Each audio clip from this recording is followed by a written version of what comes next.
इस कार्यक्रम के पुण्यार्चक हैं श्री अशोक पहाड़िया, श्रीमती मंजू पहाड़िया, अनिरुद्ध पहाड़िया, सपना पहाड़िया, आश्विन पहाड़िया, पल्लवी पहाड़िया, आर्जव, अव्यान एवं अनाया पहाड़िया, श्रीमती सुमन जैन, श्री महेंद्र कुमार जैन काला, सब परिवार Kochi, Kerala. Doctor PN Jain, Tata memorial hospital, Seema Jain, Pranjal एवं डॉक्टर तोषिता जैन, मुंबई, नीता, जया, दिव्या एवं प्रियांशी जैन। जय श्री ओम नमः सिद्धेभ्यः, जय श्री ओम नमः सिद्धेभ्यः, जय श्री ओम नमः सिद्धेभ्यः। सर्वमंगल मांगल्यं सर्वकल्याणकारकं प्रधानं सर्वधर्माणां जैनं जयतु शासनं, जैनं जयतु शासनं, जैनं जयतु शासनं। पंच परमेष्टि भगवान की जय हो। आचार्य श्री गुरुवर कुंद कुंद महाराज की जय हो। आचार्य श्री गुरुवर विद्यासागर महाराज की जय हो। परम उपकारी निर्यापक श्रमण मुनिपुंग श्री सुधासागर जी महाराज की जय। आचार्य संघ की जय। अपना दैनिक प्रवचनों की श्रृंखला में प्रसंग चल रहा है कि दूसरे के पास जो वस्तु है उस वस्तु को पाने का भाव करना,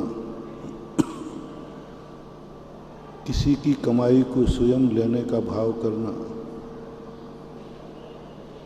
दूसरे के पास कुछ भी संपत्ति है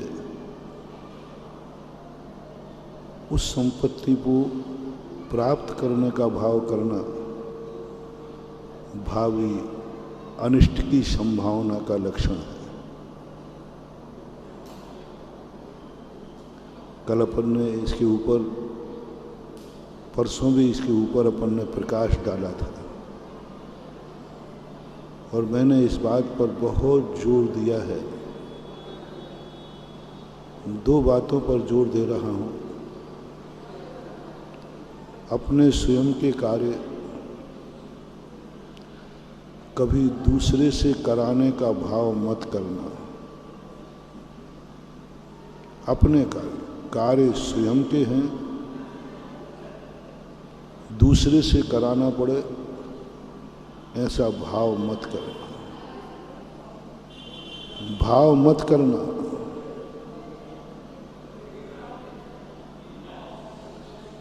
परिणामों की स्थिति बड़ी विचित्र होती है। बहुत बार हम भाव तो कर लेते हैं, फिर भी हमारे कार्य दूसरे से हम नहीं करा पाते, तो अब सगुन तो हो ही गया ना। हमारी शक्ति नष्ट हो गई। बहुत बड़ी रहस्यमयी बात है ये, जो 3-4 दिन के प्रवचनों में चल रही है। अब सब बैठते जाएं चुपचाप बिना आवाज के। ओम शांति।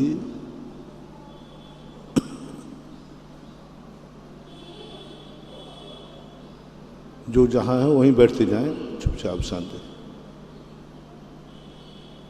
तो ये बहुत बड़ी सोचने वाली बात है। कल मैंने कहा था कि आप लोग इतना धर्म करते हैं, इतना जाप देते हैं, हम आप लोगों को इतना आशीर्वाद देते हैं, शांति धारा कराते हैं, पर जो लाभ होना चाहिए, जो शास्त्रों में लाभ लिखा है, वो लाभ आप लोगों को नहीं मिल पा रहा है। यह एक बहुत बड़ी चिंता की बात है। व्यक्ति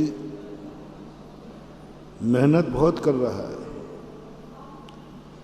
लेकिन खोदा पहाड़ और निकली चूहिया। अब पहाड़ खोदने में कितनी मेहनत लगती है, लेकिन खोदने के बाद एक चूहा निकला, बस पहाड़ खोद डाला।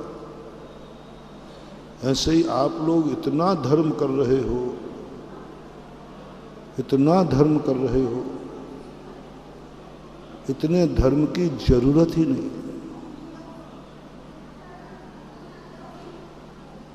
कल मैंने इसी प्रसंग को लिया था। नमोकार मंत्र पढ़ने की जरूरत ही नहीं है, सुनने मात्र से। कल कितनी बड़ी बात कही थी, वो भी एक बार सुनने मात्र से संसार के सारे संकट टल जाते हैं और संसार की हर मूल्यवान वस्तु मिल जाती है। पढ़ने की बात नहीं कह रहा हूं, सुनने मात्र से। कितना छोटा सा पॉइंट दे रहा हूं। नमोकार मंत्र सुनने मात्र से, और एक बार सुनना है। सुनने के बाद याद भी नहीं रहे। जिस समय सुनाया जाए उस समय तुम सुन लो बस, उसके बाद भूल गए तो भी काम हो जाए। कोई दुनिया की ताकत नहीं है तुम्हारे संकट का निवारण न कर सके। कोई दुनिया की ताकत नहीं है तुम कोई वस्तु प्राप्त न कर सके। बहुत बड़ी ताकत है सुनने मात्र से। अंजन चोर ने मात्र सुना है नमोकार मंत्र, याद भी नहीं रहा, समझ में भी नहीं आया, तो भी अनिष्ट टल गया, इष्ट की प्राप्ति हो गई। हम तो माला फेर रहे हैं, नमोकार मंत्र जप रहे हैं, नमोकार मंत्र याद भी है। कल मैंने इस पर बड़ी विशद व्याख्या की थी। तुम सब लोगों को नमोकार मंत्र आता है कि नहीं? अर्थ सहित आता है। अंजन चोर ने तो सुना मात्र था, समझ में नहीं आया, तो मामला कहाँ गड़बड़ हो रहा है, घोटाला कहाँ लग रहा है।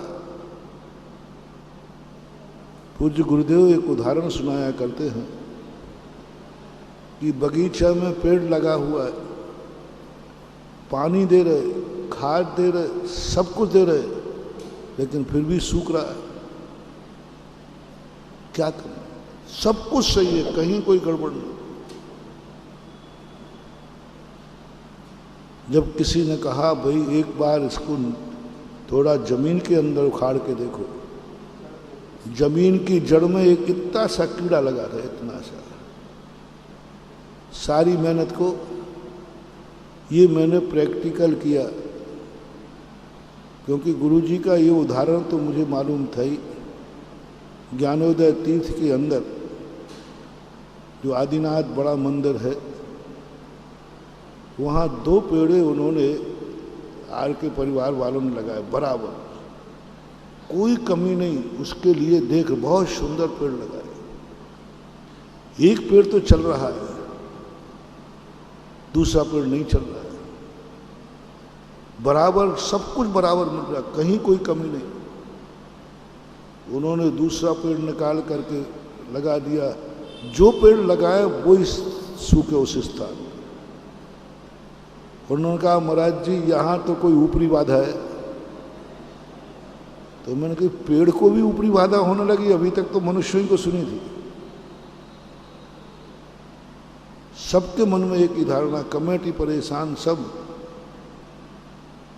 कि महाराज जी बात बताओ क्या है। पेड़ अच्छा लगा दिया, खाद पानी सब बराबर, एक खूब भरा हो रहा है।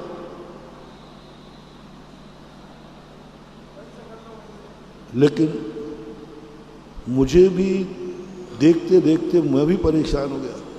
एकदम मुझे गुरुजी का ये उदाहरण ध्यान आया। तुरंत ये ध्यान आते ही अरे मैंने कहा एक बार आचार्य श्री ने ये कहा था कि सब कुछ सही होते हुए नीचे गिरा, तो फिर मैंने वहाँ जो व्यक्ति थे मैंने कहा ऐसा करो, एक बार इसके जड़ के नीचे जाओ और जड़ से भी नीचे जाओ, 6 फुट की मिट्टी निकालो। अब 6 फुट की मिट्टी निकाल करके फिर इसको लगाओ। तो जैसे ही 6 फुट की मिट्टी निकाली, नीचे बहुत नीचे जाकर के, और वहां एक दीमकों का बिल था। अब वो क्या कर रहे थे सब,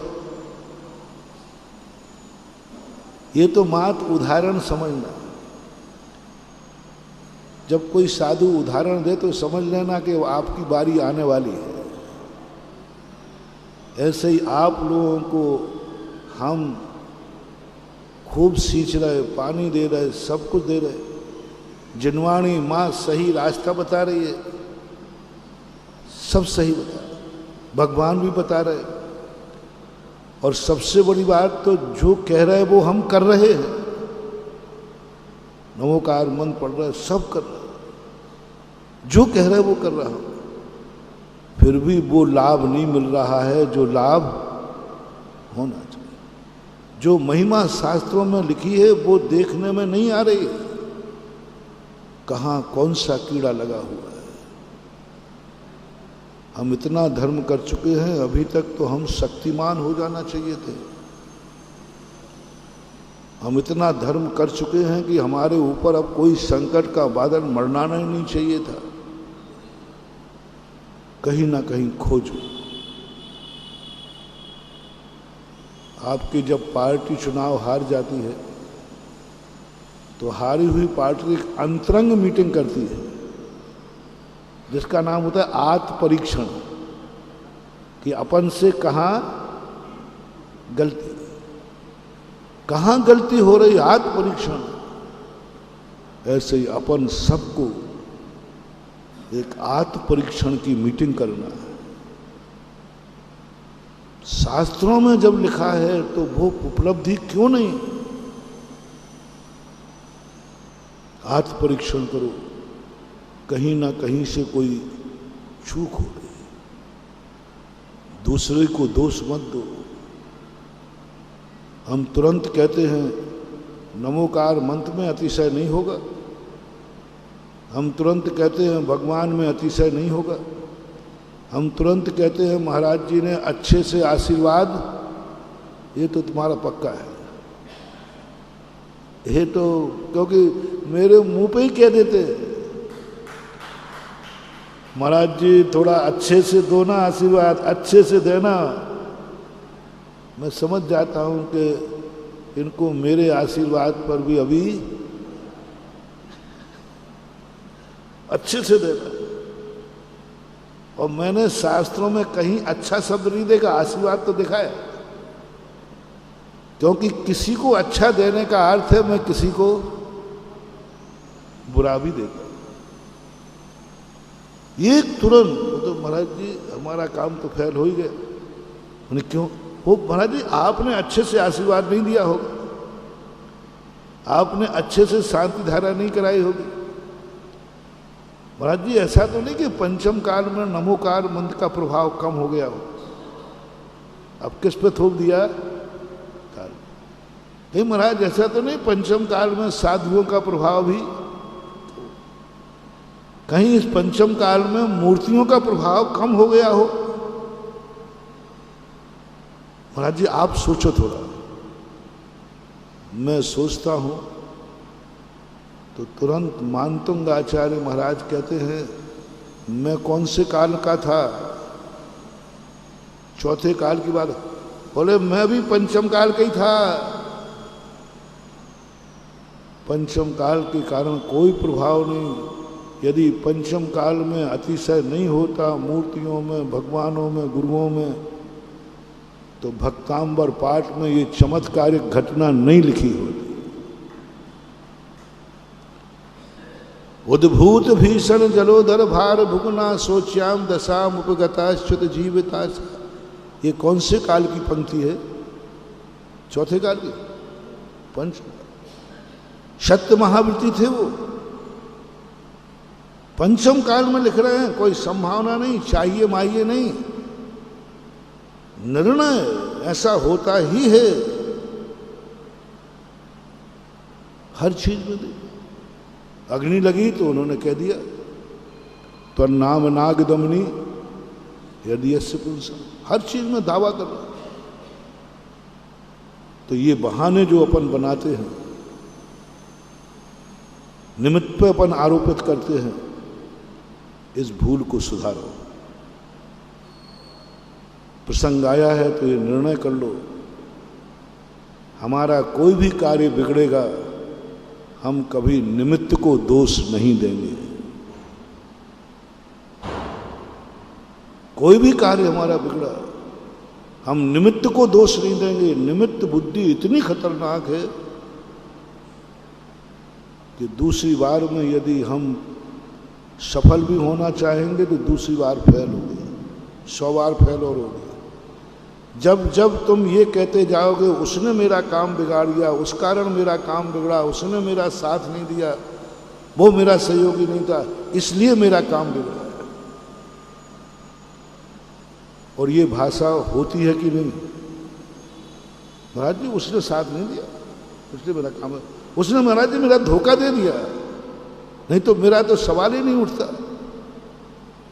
जब कोई लोग ऐसी बात कहते हैं, मैं फिर उनको आशीर्वाद नहीं देता, क्योंकि ये दोबारा फिर फेल होगा, दोबारा फिर फेल होगा, पक्का है। क्योंकि इसने ये कह दिया फलाने के कारण से मेरा काम बिगड़ा है। आप निश्चित समझना, आप दोबारा फिर फेल होगे। और जब जब तुम ये कहते रहोगे तब तब तुम फेल हो।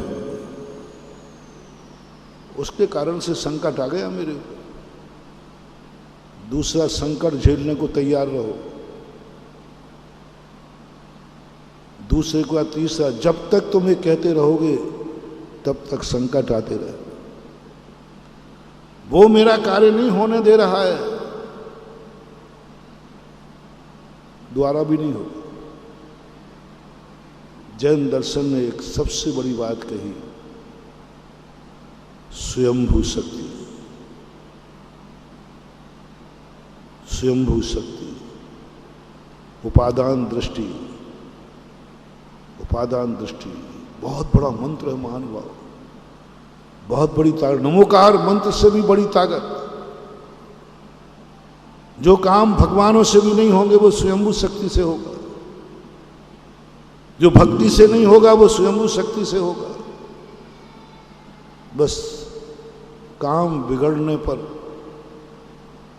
एक ही बात कहना, किसी भी कोई गलती नहीं, गलती मेरी स्वयं की है, बस इतना सा करना, आगे आपको कुछ नहीं करना। 1000 लोग कहेंगे नहीं साहब उसने गड़बड़, नहीं साहब उसकी गलती नहीं।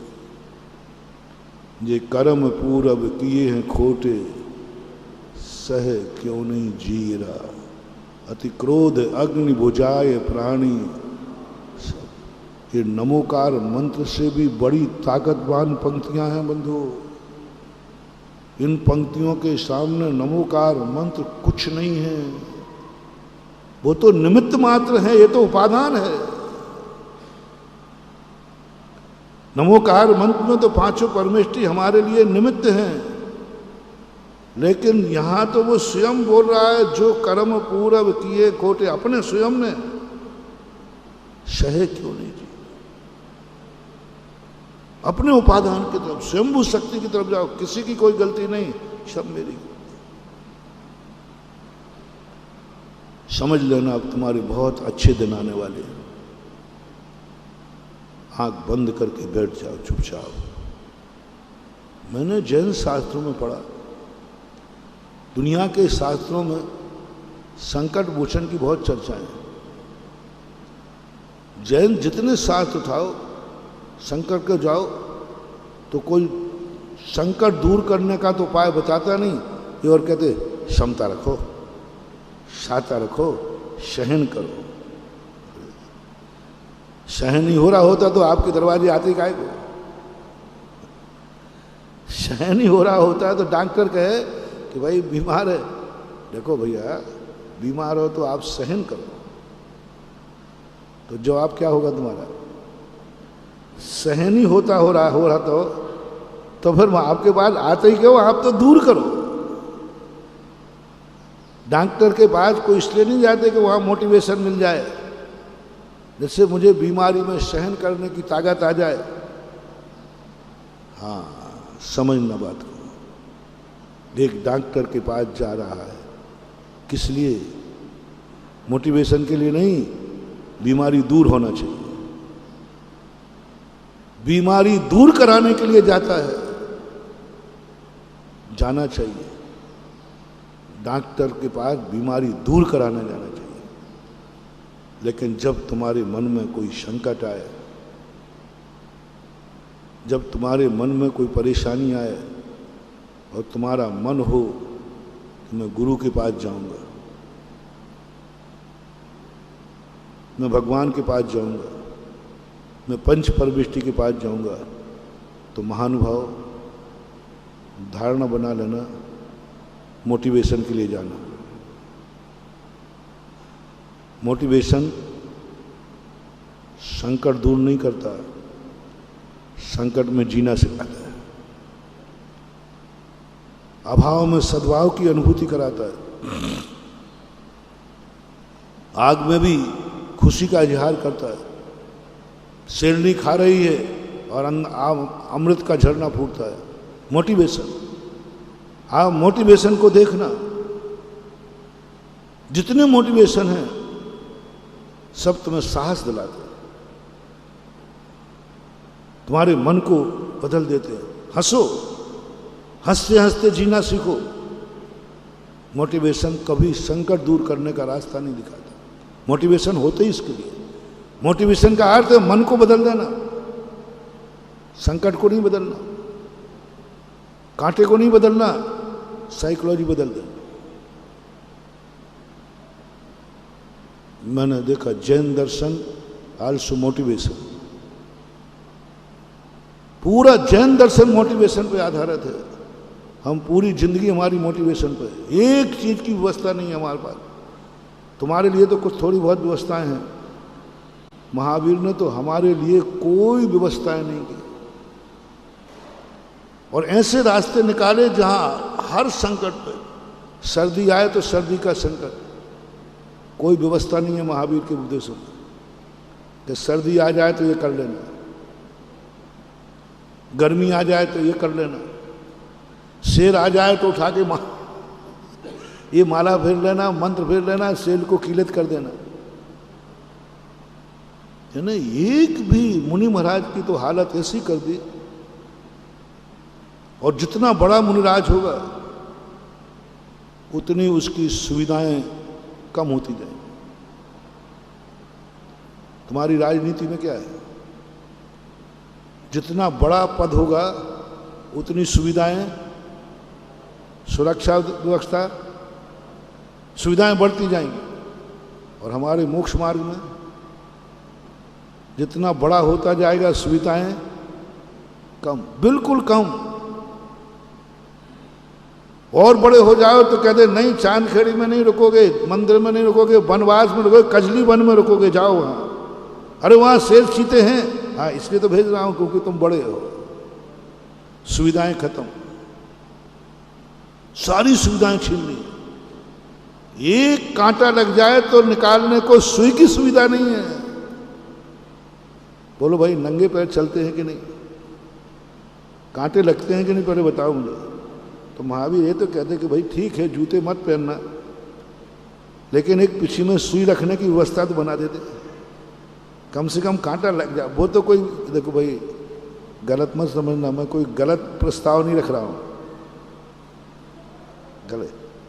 कांटा लग जाए तो एक सुई तो रखने का इंतजाम करा दे मैं, हाँ सुई रख लेना। क्योंकि और महावीर को मालूम था कि मेरा मुनि नंगे पैर चलेगा तो कांटा लगने की पूरी 100% संभावना है। सुई की व्यवस्था नहीं है हमारे पास। और बड़े महाराज बन जाएं तो कांटा लगना, क्या कहूं, मरण कंडिका पड़ रहा था। जिनकल्पी मुनिराज को कहा कांटा लगने के बाद सुई का इंतजाम तो है ही नहीं, कांटा लगने के बाद अपन थोड़ा सा पैर ऐसा होता है कि नहीं, लेग का थे ना, कांटा लग जाए तो पैर, बोले ऐसे चलना है जैसे बिना कांटे के चलते थे। पैर में एक्शन पता नहीं चलना चाहिए, कांच घुस गया, कील घुस गई, और ऐसे ही चलेंगे जैसे बिना कील के चल रहे थे। रंच मात्र भी पैर में अंतर नहीं। अपन को थोड़ा लग जाए तो थोड़ा लग के चलेंगे, सहारा लेके चलेंगे। जो बड़े महाराज थे जिनकल्पी, कील घुस गई, आर पार कील हो गई, कांच लग गया, लेकिन चाल में अंतर नहीं आता है। तुम नहीं समझ पाओगे क्या है। मैंने कि भगवान बड़े बनने में तो और आफत है, छोटे रहें तो कम से कम निकालने की सुविधा, निकलवा तो सकता हूं, और कम से कम ना सही थोड़ा लेग के तो वो नहीं चलते। जिनकल्पी सारी नहीं, कुछ नहीं, कोई सुविधा नहीं रहेगी तुम्हें। शेरनी आ जाए तो पेड़ पे तो चढ़ जाऊं, थोड़ा बचाव तो करूं, पेड़ पे नहीं चढ़ सकते। अब शेरनी आई, एक पत्थर मारने की तो छूट दिलवा दो रे। एक पत्थर तो मार सकूं, डरा तो सकूं, ठीक है नहीं मारूंगा, लेकिन उठा के उसको डरा तो दूं, नहीं डरा सकते, वो मार डालेगी, मर जाओ। अहिंसा परम धर्म, करुणामय धर्म। एक इतना ही कहा कि मैं शेरनी को डरा दूं, मारूंगा नहीं। उन्होंने कहा नहीं डराओ, तो नहीं डराऊंगा तो मार डालेगी, मर जाओ। कौन दर्शन बोल रहा है? जियो और अहिंसा परमो धर्म कहता, मरो मर जाओ, लेकिन उसको डर भी नहीं दिखा सकते। यहां तक और कठिन कह दिया, ये शेर आया है, बच जाए, साइड से निकल जाए, ऐसा भाव भी नहीं कर सकते। मंत्र भी नहीं पढ़ सकते कि इस समय तुम ये मंत्र पढ़ लेना। हमें तुम्हें तो भक्तांबर दे ही दिया, मुझे वो भी पढ़ने की मना कर दिया। भक्तांबर हम लोगों को नहीं लिखा, सब तुम लोगों को लिखा। उसमें जितने संकट हैं वे सब तुम्हारे हैं, जितने संकट हैं वे सब तुम्हारे लिए लिखे, हम लोगों को नहीं लिखा। क्योंकि वहां युद्ध के संकट, अग्नि के सब संकट तुम्हारे होते, जलयान के संकट, हाथी के संकट। हम लोग कह दिया कुछ नहीं, भय भी मत दिखाओ, मन में भी भाव मत लाओ, कुछ नहीं, सब। अब क्या करना? मोटिवेशन, सहन करो, चेहरे पर मुस्कान लाओ। जब आचार्य से शुरू में हम लोगों को अंतराय बहुत आते थे, तो आचार्य जी ने अंतराय टालने का कोई उपाय तो बताया नहीं। और क्या बोले? अंतराय आ जाए ना, तो अंतराय आते ही चेहरा नहीं उतरना चाहिए, मुस्कुराना चाहिए, हंसना चाहिए। श्रावक तुम्हारे चेहरे को देखेगा कि अंतराय के बाद इनको कैसा लग रहा है। हमने कही जब अंतराय आ गया, भूख प्यास लगी है, अब बोलो, जबरदस्ती हंसवा रहे। आप बताओ भैया, खूब प्यास लगी हो और पानी पीने नहीं मिले, और पानी सामने आवे और नहीं किसी कारण पी पाओ, तो चेहरा उतरेगा कि चेहरा खिलेगा?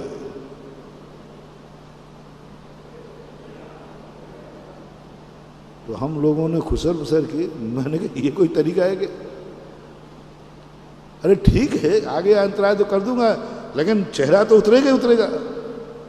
आचार्य ने कहा, मैंने कि आप ऐसा कोई उपाय बताओ ना जिससे अंतराय ही नहीं आवे।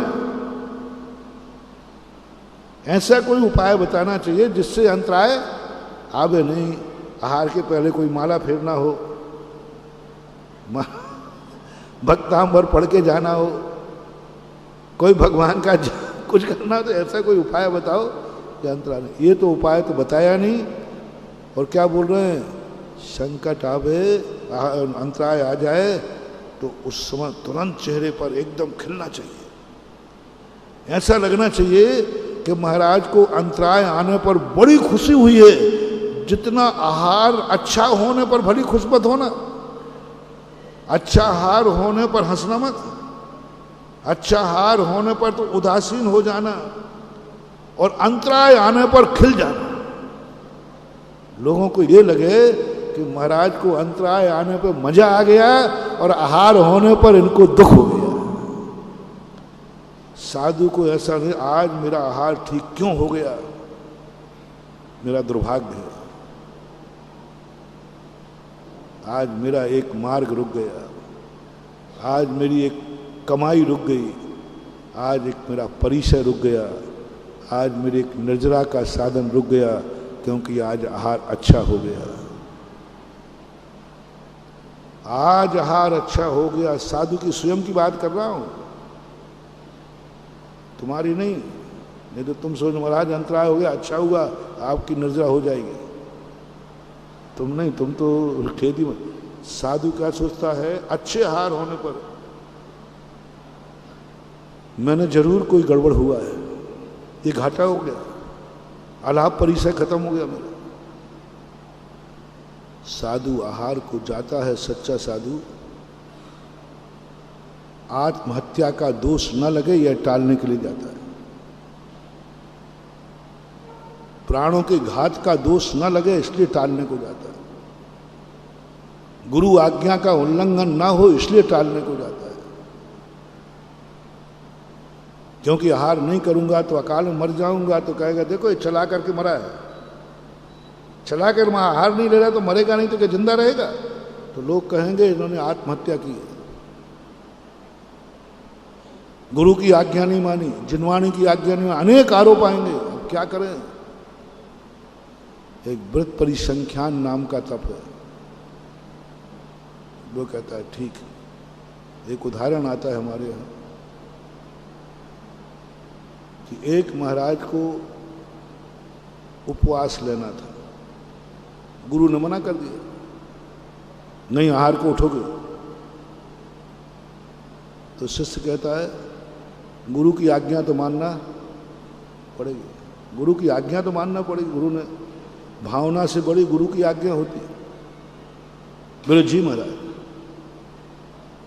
गुरु की आज्ञा भी हो जाए और मेरा भी काम हो जाए। उसने विधि इतनी तगड़ी ले ली कि 3 बार गांव में घूमा, नहीं मिला, लौट के आ गया। बोलो दोनों काम हुए कि एक काम? गुरु आज्ञा हो गई कि नहीं, और स्वयं का क्या हो गया? यह है साधु की पहचान। आहार के लिए बहाना ढूंढता है, कैसे बहाना मिले कि आहार नहीं करना पड़े। व्रत परिसंख्यान ले लेता है। व्रत परिसंख्यान सबसे बड़ा साधु का निरीह वृत्ति का परिचायक है। जो बड़े बड़े महाराज होते हैं, कहो कि मिलेगा ही नहीं, तो बोले मिलने नहीं, यही तो चाह रहा हूं मैं। भीम ने नियम ले लिया, जब कोई अपने भाले पर रोटी रख करके खा रहा हो, जिस दिन वो चौके वाला नहीं, XYZ नगर में घूमने जाऊंगा, उस दिन मैं आहार करूंगा। बताओ, भाले पर रोटी नियम ले लिया। सीधा उपवास कर लो ना, काय को नाटक कर रहे हो? होना ही नहीं है, मिलना ही नहीं है। नहीं, उपवास नहीं करूंगा, उपवास करते ही तुम लोग सब आरोप लगाओगे, इसलिए तो कोई गड़बड़ है और मुझे तब करना है। मैं तो आहार को जा रहा हूं, अब नहीं मिल रही विधि तो क्या कर। और अपने कर्म की परीक्षा करता है साधु। मेरी यह प्रदर्शित करता है कि मेरी रुचि भोजन में नहीं है, और ये प्रदर्शित करता है देखता हूं मेरा कर्म क्या है। आचार्य शांति सागर महाराज ने पूज्यवर ने एक बार विधि ली, बैल अपने सिर पर गुड़ की पाड़ी होती है, गुड़ की ढेली, वो सिर पर लेकर के जाएगा तो मैं हार करूंगा। अब बताओ, मनुष्य के सिर पर तो फिर भी ठीक है, पल्लेदार लेके जाए, बैल के सिर पर गुड़ हो, गुड़ उठा रहा। 8 दिन हो गए, कोई समझ नहीं पाया, लेकिन किस्मत तेज थी। बैलगाड़ी में जाती थी गुड़ की पहाड़ियों पर, तो गए एक सांड आया, सांड की तो आदत होती है, तो वो जो गुड़ की पहाड़ी की जो गाड़ी थी उसने यूं सींग लगाया, सींग लगाते गुड़ की पहाड़ी उसके सिर पे आ गई। उसी समय महाराज निकल रहे थे आहार को। गोल्डन इस बोलते लकी ड्रा। बांस की तो और कोई दूसरा उपाय तो ये है साधु का। तो साधु को लिए आहार अच्छा हो जाए, तो गुरु ने कहा उस दिन हंसना नहीं, चेहरे पर खुशी नजर नहीं आना चाहिए, तुम्हारी खुशी नजर आना चाहिए जिस दिन अंतराय हो। तुरंत एकदम अंतराय करती ऐसा चेहरा देखोगी, अंतराय होती सब किसकी तरफ देखोगे? महाराज को कैसा लग रहा है, तो चेहरे की तरफ देखो, और चेहरा तुम्हारा ऐसा हंसता हुआ हो कि श्रावक को ये लगे कि महाराज को तो मजा आ रहा है, अंतराय हो गया। आओ भाग। अब बोलो, ये जैन दर्शन ने हमें क्या दे दिया? अंतराय तो दूर नहीं कराया, मोटिवेशन दे दिया। मोटिवेशन, हंसो, अंतराय पे हंसो, कांटा लगने पर हंसो, बुखार चढ़ा है कोई पूछे महाराज कैसे हो, अरे अच्छा हो, बढ़िया है। और ये प्रैक्टिकल हमारे पूज्य गुरुदेव में आप सदा देखना, कितने भी मैंने पकड़ लिया। पहले हम समझते थे कि साधु को कष्ट हो, बहुत दिनों के बाद आचार्य श्री का एक बहुत बड़ी बात पकड़ी कि जिस दिन आचार्य श्री के मन में कोई टेंशन हो, कष्ट में हो, उस दिन वो जाते खूब हंसते हैं, खूब हंसाते हैं, बिना उसके हंसेंगे हंसाएंगे। और जिस दिन कोई कष्ट नहीं हो, बहुत बढ़िया दिन हो, उस दिन हम किसी से बात करते हैं, हम लोग कुछ पूछे भी बहुत सीरियस हो जाते हैं। हम समझ लेते हैं कि आज आचार्य श्री बहुत आनंद में है क्योंकि सीरियस है। और जिस दिन वे खूब हंसावे और हंसें, समझ लेना आचार्य श्री के ऊपर कोई ना कोई अंदर फीलिंग है जो हंसी से बाहर निकालना चाहते हैं। जो उस पंक्ति को सार्थक जो तुम गाना में गाते हो, हंसते हंसते रोना सीखो, रोते रोते हंसना। मोटिवेशन देखो क्या है, संकट में हंसो। और यही मोटिवेशन पूज्यवर उमा स्वामी महाराज ने तत्वार सूत्र में दिया। पूरे तत्वार सूत्र में दुख दूर करने का कोई सूत्र नहीं लिखा, संकट मोचक कोई सूत्र नहीं लिखा। जब असाता कर्म की बात आई तो मैं क्या करूं, मेरे अशुभ कर्म का उदय है, मैं बहुत कष्टों में हूं। बोले दुखी मत हो, मोटिवेशन। ये नहीं कहा कि ऐसा करो तो तुम्हारा दुख दूर, दुखी मत हो, दुखी मत हो, दुख आया है दुखी मत हो। बोले हमारी ये इष्ट वस्तु थी वो चली गई, शोक मत करो, मोटिवेशन।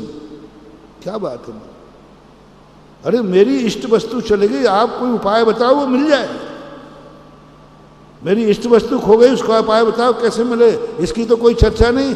बोले चली गई, उसका शोक मत करो, दुख शोक। बोले बार बार उसकी याद आएगी कि नहीं आएगी?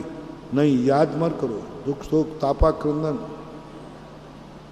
जब अंदर से कष्ट आएगा तो रोना आएगा, नहीं रो मत, क्रंदन मत करो, जोर से मत लो, तो पड़ोसी कह तो दूं दूसरे से, नहीं कहो मत परिदेवनान्य, अपने कष्टों को कहो मत। ये सूत्र पूरा 100% मोटिवेशन है, हम लोगों को जिंदा ही रखा है। यदि मोटिवेशन नहीं होता हमारे पास तो डॉक्टरों की दृष्टि से, विज्ञान की दृष्टि से, जैन साधु की चर्या के अनुसार विज्ञान कहे, बोले जिंदा रह ही नहीं सकते, रह ही नहीं सकते, सवाल ही नहीं उठता। 48 टेम्परेचर में, और 2 दिन हो गए, 3 दिन हो गए, 4 दिन हो गए, 8 दिन हो गए, पानी की बूंद नहीं और जिंदा है, संभव नहीं, संभव नहीं। या तो कोई इनको गॉड गिफ्ट है, कोई गॉड गिफ्ट है, कोई देवता आदि इनके व्यवस्था कर रहा है। मोटिवेशन, सहन करो। महावीर ने सबसे बड़ा गुण था, अपने फॉलोवर के संकट दूर नहीं कराए, सहन करने की शक्ति प्रदान की। सहन करने की इतनी शक्ति दे दी, इतनी शक्ति दे दी कि शेरनी मांस लौच लौच करके खाए तो भी गले से चीख नहीं, घानी में पेल दिया जाए आंखों से आंसू नहीं, अग्नि में जला दिया जाए कुछ नहीं। मोटिवेशन, ये बहुत बड़ी ताकत है मानो।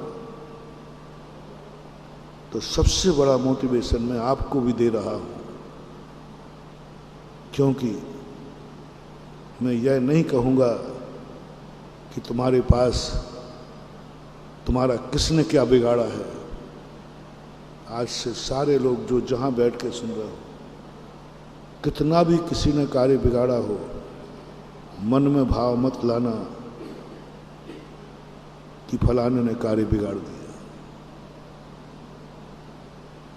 छोड़ दो निमित्त बुद्धि, तुरंत कहो मेरा कार्य कोई नहीं बिगाड़ सकता है, मेरा कार्य मेरी ही गलती से, चाहे गलती आज की हो चाहे कल की हो, वो बात अलग है, लेकिन गलती किसकी है? मेरी गलती है, मेरी गलती के कारण ये हुआ, मेरी गलती। सीता रावण से क्षमा मांगती है, नरकों में पहुंच गई, सारा जगत कहता है सीता की कोई गलती नहीं, सारी गलती किसकी थी? और सीता कहती है नहीं रावण, गलती मेरी थी, गलती मेरी थी, दंड तुझे मिला, गलती मेरी थी। आज मुझे पता चला कि सारी गलती तो मेरी है। रावण कहता है क्या बोलती, गलती तो मेरी है कि मैंने तुम्हारे पे परिणाम बिगाड़। बोले नहीं, गलती तुम्हारी नहीं है। रावण, मैं यही कहने आई हूं कि तुम पश्चाताप में जल रहे होगे, तुम नरकों में दुख उठा के कर रहे, सोच रहे होगे मैंने ये क्या गलती कर दी, मैंने गलती कर दी, मैंने गलती कर दी। रावण, तुम्हारी कोई गलती नहीं, कोई गलती नहीं है तुम्हारी, सारी गलती मेरी है। मैंने पूर्व भाव में कोई ना कोई खोटा काम किया था। दूसरे जब वनवास के समय दूसरे बार सीता वनवास जाती है, क्या है ताकत देखना बोलिए, नमोकार मंत्र से भी अधिक ताकत बता रहा हूं इस मोटिवेशन में। घर से निकाल दिया, धोखे से निकाल दिया। सीता कहती नहीं लक्ष्मण, किसी ने नहीं निकाला। कोई बोलता, बोले नहीं, किसी की कोई गलती नहीं है, गलती मेरी है। पूर्व मैंने पहले किसी के ऊपर उंगली उठाई थी, वो उंगली आज मेरे ऊपर उठ गई है, गलती तो मेरी है, गलती तो मेरी है। मैंने किसी के ऊपर उंगली उठाई थी, छुल्लक छुल्लकानी बैठे थे,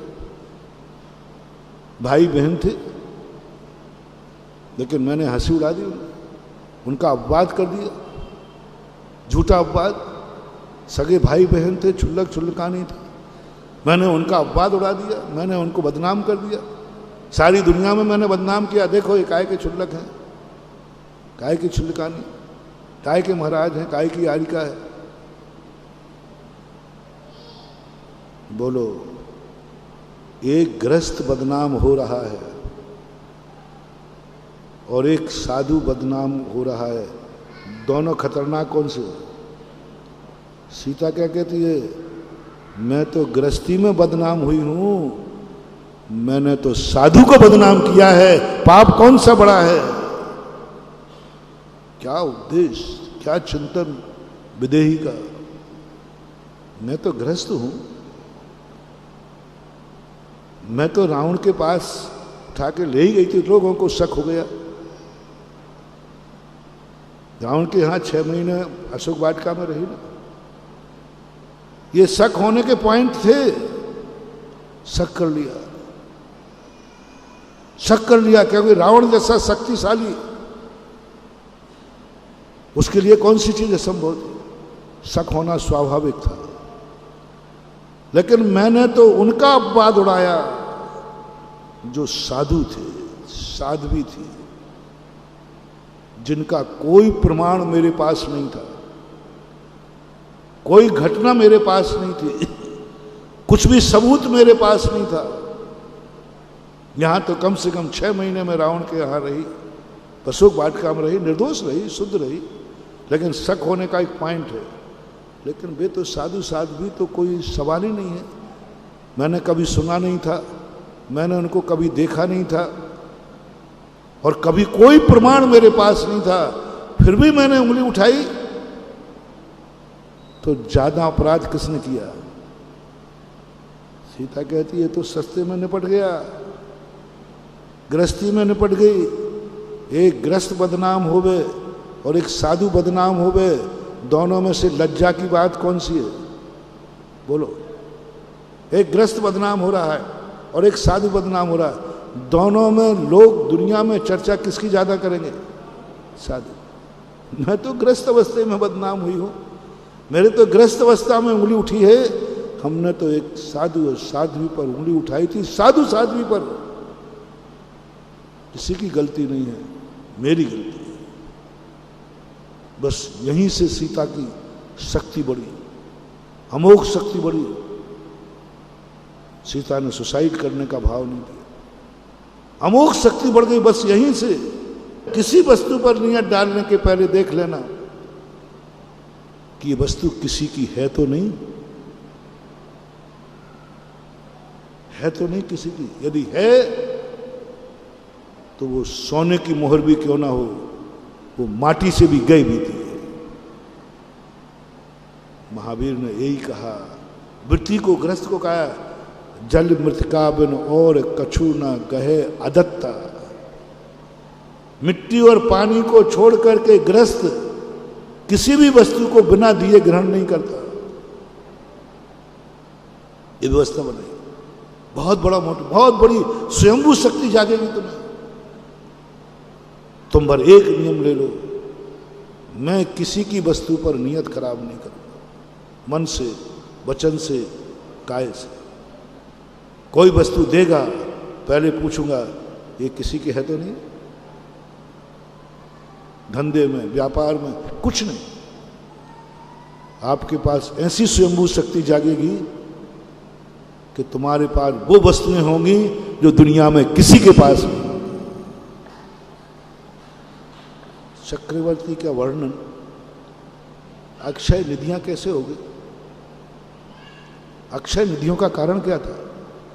उसने नियम लिया था कि मैं दूसरे के धन पर कभी नियत खराब नहीं करूंगा। इतना धन हुआ कि अक्षय निधियां प्रकट हो गई। दुनिया में एक शादी नहीं होती, उसकी 96,000 होगी। किसका फल था? मैं कभी पर नारी पर नियत खराब नहीं करूंगा। सुधार संतोष व्रत का मोटिवेशन, मात्र एक नियम लिया पूर्वावर्त में, मैं किसी दूसरी नारी के ऊपर मन वचन काय से परिणाम नहीं बिगाड़ूंगा। कर्म ने ऐसा लाइन लगा दी कि एक नहीं 96,000 रानियों की लाइन लगा दी। दुनिया देख के दंग रह गई, ये कौन सा पुण्य है? ये मात्र है पर वस्तु पर नियत खराब नहीं करूंगा। नमोकार मन से नहीं मिला ये सब, कोई भगवान और गुरु की पूजा पाठ से नहीं मिला। मात्र मैं दूसरे की वस्तु पर कभी नियत खराब नहीं करूंगा, तो इतना पुण्यबंध हुआ कि लोग उसे कन्याएं दे रहे हैं, समर्पित कर रहे हैं, अवभाग्य मान रहे हैं। यदि तुम्हें चाहिए है नारी, तुम संयम से नहीं रह सकते, ब्रह्मचर्य व्रत नहीं ले सकते, और तुम्हारी एक से अधिक चाहिए है, तो आज ही नियम ले लेना, मैं अपनी जिंदगी में किसी पर नारी पर कुदृष्टि नहीं डालेंगे, चाहो तुम्हारा काम हो जाएगा। मुझे आशीर्वाद देने की जरूरत ही नहीं। लोग कहते महाराज जी हम 30 साल के हो रहे हैं, मेरा विवाह नहीं हो रहा है, तो मैं क्या करूं? मैं क्या करूं? मैं कुंडली लेकर घूमूं तेरी क्या? साधु से सीधा आशीर्वाद मत लो, उसमें हमें भी मुश्किल पड़ जाएगी। लो मैंने आज आशीर्वाद दे दिया। किसका दे दिया? शादी का नहीं दिया। पर नारी पर बुरी दृष्टि मत करना, जाओ तुम्हारे सारे काम हो जाएंगे। आशीर्वाद दिया कि नहीं दिया? बोलो, मैं बच गया कि नहीं? और कोई मेरे पूछे तुमने ये आशीर्वाद को शादी कर, नहीं नहीं मैंने तो पर स्त्री का त्याग कराया था। मेरी भी प्रशंसा हो जाएगी और तुम्हारा काम 96,000 रानियों का स्वामी होता है। कैसे ये देवता बनते हैं? कैसे ये देवता बनते हैं? कैसे बनते हैं देवता जिनकी हजारों देवियां होती है? सौधर्मंद की एक नील प्रमाण देवियां होती है, इंद्राणी, एक नील प्रमाण। कैसे होती है? कुछ नहीं मालूम, एक ही मात्र परिणाम का, न माता बहन सुता पहचानो, न संसार की हर नारी। 40 माता बहन सुता, मेरी दृष्टि पवित्र करता हूं, पर के प्रति देवियां देवियां मिलेंगी, एक नील प्रमाण देवी। मात्र इतना परिणाम करना। भोग भूमि के जीव क्यों जाते हैं स्वर्ग? मात्र एक ही नियम होता है, पर संपत्ति पर वस्तु पर नियत खराब मत करो। और स्वयंभू शक्ति का जागरण। तो ये 3 मोटिवेशन हमने आपको दिए, और उन तीनों में पहला कौन सा दिया? दूसरे को कभी आरोपी मत ठहराना। कितनी काम बिगड़ जाए, किसकी गलती है? अपने काम दूसरों से करवाने का भाव है। भगवान ऐसी शक्ति दो, मुझे किसी से अपने कार्य न कराना पड़े, ऐसे वस्त्र दो, ऐसी दशा बना दो कि मुझे अपने कपड़े दूसरे से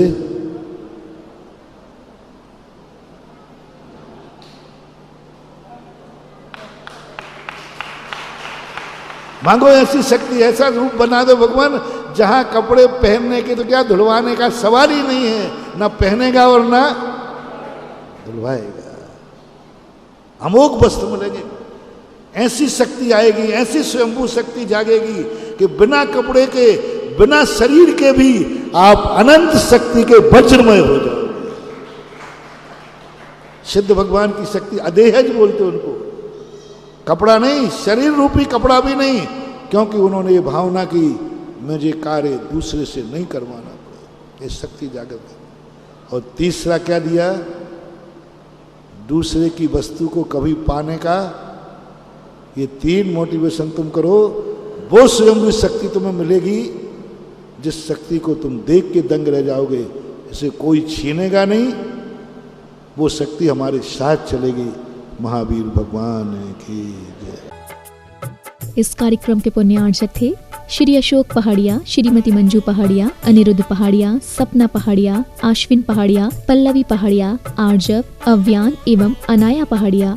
श्रीमती सुमन जैन, श्री महेंद्र कुमार जैन काला, सब परिवार Kochi Kerala. Doctor PN Jain, Tata memorial hospital, Seema Jain, Pranjal एवं डॉक्टर तोषिता जैन मुंबई। नीता, जया, दिव्या एवं